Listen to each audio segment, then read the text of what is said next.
ډېرو محترم مسلمانانو، یو بهترینه وظیفه د جمعې د شپې خاص وظیفه، دا وظیفه چې کوم انسانو کې انشاءالله الله جل شانه ته ډېر زیات زر حاجات پوره کړي. الله جل شانه به مددګار شي. الله جل شانه به د هغه بندشونه، د هغه حاجتونه، د هغه مشکلات الله تعالی ډېر زر تر زر پوره کړي. راځئ مسلمانانو، نن یو داسې اسانه وظیفه د آیت الکرسی، او په آیت الکرسی کې به یو لفظ دی حفظهما. محترم، دا یو داسې لفظ دی چې د دې معنی او مطلب الله جل شانه پوهیږي، انسانان به هم پوهیږي. الله تعالی او علم ورکړی. حفظهما داسې یو لفظ دی چې د هر یو څیز نه الله تعالی ته حفاظت درکړي. تا مشکلات د هغې نه ته الله تعالی حفاظت درکړي. ستا نور داسې مشکلات دي، مقاصد دي، جایز حاجات دي، هغه ان شاء الله الله جل شانه ته د هغې نه حفاظت درکړي او هغه به الله جل شانه پوره کړي.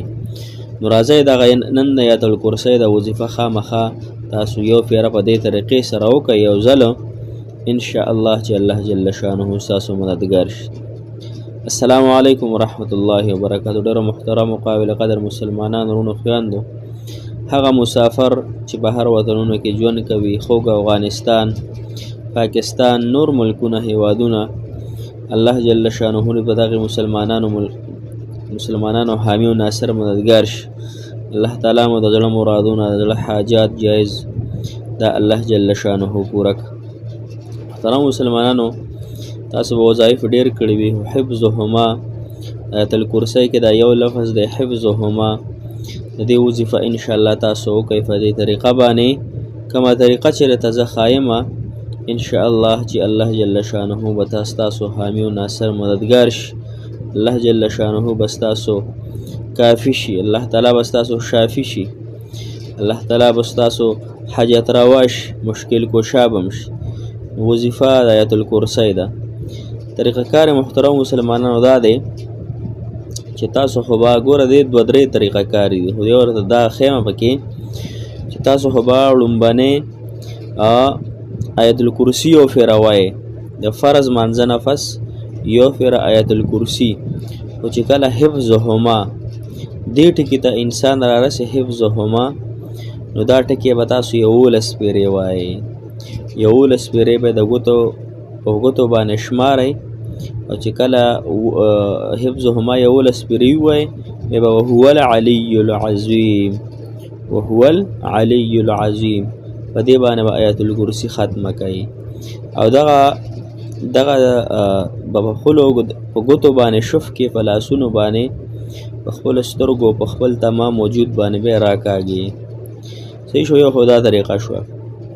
بله دا کوم انسان وایي چې زما حاجات ترې نه پوره کېږي، نو هغې دې په تعداد د اصحاب بدر، یعنې اصحاب بدر کې څونه صحابه موجود وو، د هغه یو مبارک تعداد د 313 کرته، د هغې په مقابله کې به د تاسو وایي.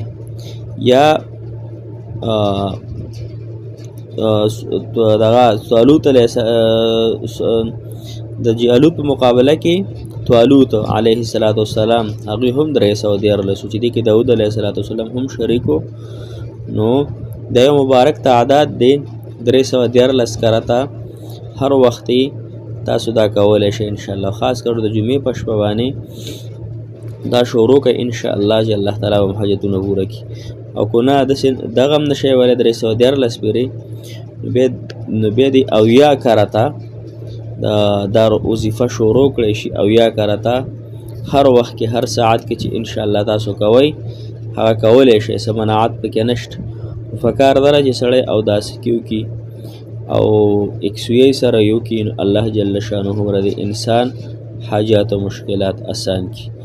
محترم مسلمانانو، ان شاء الله زه مکې ته هم روان یم، او ان شاء الله حرم شریف ته به ځم، او ان شاء الله عمرې اراده مې هم ده.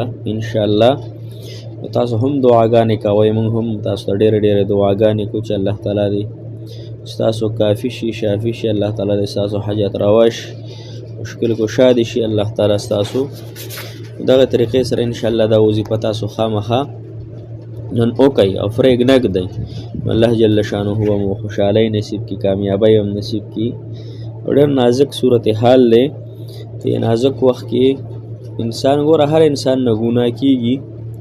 موږ د ګناهونو بوډ یو او وخت داسې دی یعنی د فتنو دغه دی وخت دی نو ګناهونه به کېږي انشاءالله. د هغې نه به توبه وباسو، خپل الله جل شانه سره تعلق نه پرېږدو. د ګناهونو په وجې نه به ځان نه دغه کوو یعنی الله تعالی نه به ځان نه باغیان کوو بلکې الله تعالی ته به توبه وباسو، الله تعالی ته به نزدېکت حاصلوو. دغه طریقې سره انشاءالله دا وظیفه تاسو شروع کړئ. چا سترګو مسله وي، نظر یې کم وي یا بیمار وي، حفظهما دا د 11 کرته ورسره وایي. آیت الکرسي د یو پېره شروع کوي، بیا چې حفظهما ته رارسي دا د 11 کرته وایي. وهو العلي العظیم دی بیا ورسره په دغه ځای ختموي آیت الکرسي. او بیا دې په خپلو سترګو په خپل جسم بدن باندې دې راکاږي انشاءالله چې جنات او سحر جادو وغیره دا شیزونه بندشونه دا به هم الله تعالی ختم کی او الله جل شانه به د سترګو نظر هم تیز کی. موږ هم د خپلو خاصو دعاګانو کې یاد ساته چې الله تعالی مو حامی او ناصر مددګار شي.